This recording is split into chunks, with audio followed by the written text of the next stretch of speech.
10ই মুহররমে আল্লাহ রাব্বুল আলামিন ফিরআউনের কবল থেকে মূসা আলাইহিস সালাম এবং বনু ইসরাইলকে মুক্তি দিয়েছেন। এটা ছিল মুহররম মাসের 10 তারিখ। এই নিয়তে আমরা সওম রাখি, এই নিয়তে আমরা রোজা রাখবো। এই দিনেই 10ই মুহররমে ইমাম হুসাইন রাদিয়াল্লাহু আনহু শাহাদাত ঘটে গেছে। এটা প্রায় 60 কি 62 হিজরি থেকে ঘটনা। কথা কি বুঝতে পারছেন? আমরা বুঝতে পারছি না, অনেক পরে। এই দিনেই হুসাইন রাদিয়াল্লাহু আনহু শাহাদাতটা ঘটে গেছে। এই কারণে আমাদের মধ্যে একটা প্রচলন হয়ে গেছে যে হয়তোবা এই উদ্দেশ্যে এখানে রোজা রাখতে হয়। আসলে ব্যাপারটা এমন নয়। একটু ব্যাখ্যা করলে বুঝবেন, আমি ব্যাখ্যাটা করতে চাচ্ছি, না হলে আপনাদের ক্লিয়ার হবে না। আর এই বক্তব্যটা হয়তো অনলাইনে যাবে, তা আমি এই জায়গা থেকে আপনাদেরকে একটু ব্যাখ্যা করে শোনাচ্ছি। একটু খেয়াল করেন আমার দিকে।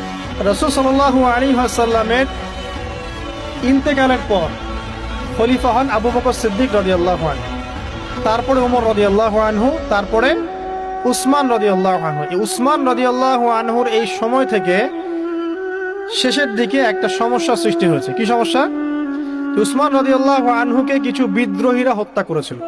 একটু বোঝার চেষ্টা করেন, ইতিহাস পড়তে কিন্তু অনেক সময় লাগে, আমি খুব অল্প সময় আপনাকে শেখাচ্ছি।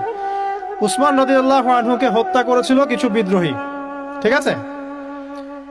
যিনি নবী সাল্লাল্লাহু আলাইহি ওয়াসাল্লামের জামাই, 2 জন মেয়েকে বিয়ে করেছেন, জিন্নুরাইন, তাকে হত্যা করেছে কিছু বিদ্রোহী। এরপরে খেলাফতের দায়িত্বে আসেন আলী রাদিয়াল্লাহু আনহু। কে আসেন? আলী রাদিয়াল্লাহু আনহু। আলী রাদিয়াল্লাহু আনহু দায়িত্ব নেন এই মক্কা মদিনা এই জায়গাটুকুর উপরে। তার হাতে সাহাবায়ে কেরাম বায়াত করেন।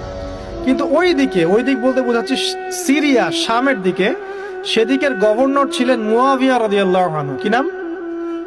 মুয়াবিয়া রাদিয়াল্লাহু আনহু। তিনিও কিন্তু একজন বড় মাপের সাহাবী, ঠিক আছে? তো মুয়াবিয়া রাদিয়াল্লাহু আনহু সেখানে নিজে সেখানকার খেলাফতের দাবি করেন।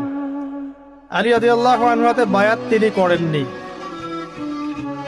আলী রাদিয়াল্লাহু আনহুকে বারবার একটা বিষয়ের চাপ দেওয়া হচ্ছিল যে ওসমান রাদিয়াল্লাহু আনহু শাহাদাতের আগে বিচার করতে হবে, হত্যাকারীর বিচার করতে হবে। তো এখানে একটা দ্বন্দ্ব, মানে একটা পলিটিক্যাল দ্বন্দ্ব সৃষ্টি হলো। ওইদিকে মুয়াবিয়া রাদিয়াল্লাহু আনহু তিনি খেলাফতের দাবিদার হয়ে উঠলেন, এদিকে সাহাবায়ে কেরাম সহ অনেকেই আলী রাদিয়াল্লাহু আনহুর কাছে বায়াত করলেন। তো এর ফলশ্রুতিতে দেখা যায় আলী রাদিয়াল্লাহু আনহু তার রাজধানীটাকে কুফায় নিয়ে যান, ইরাকের কুফায়।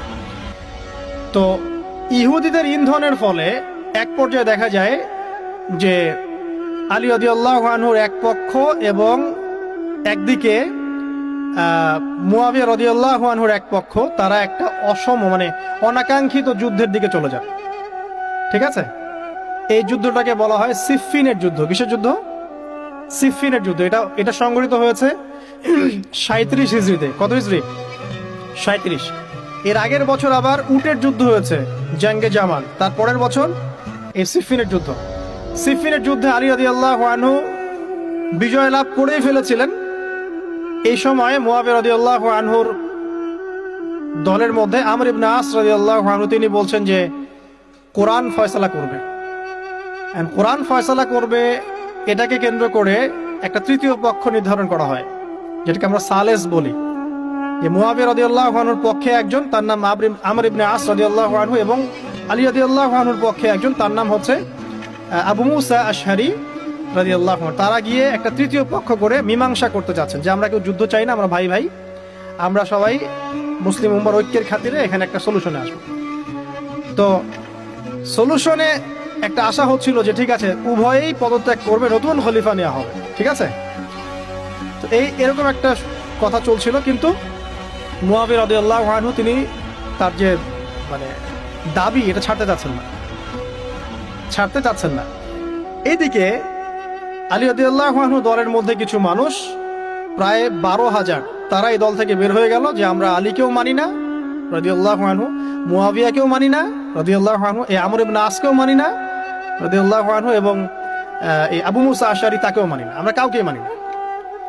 এবং এদেরকে বলা হয় খারেজি। কি বলা হয়? খারেজি। তারা এখান থেকে দল থেকে বের হয়ে গেলেন।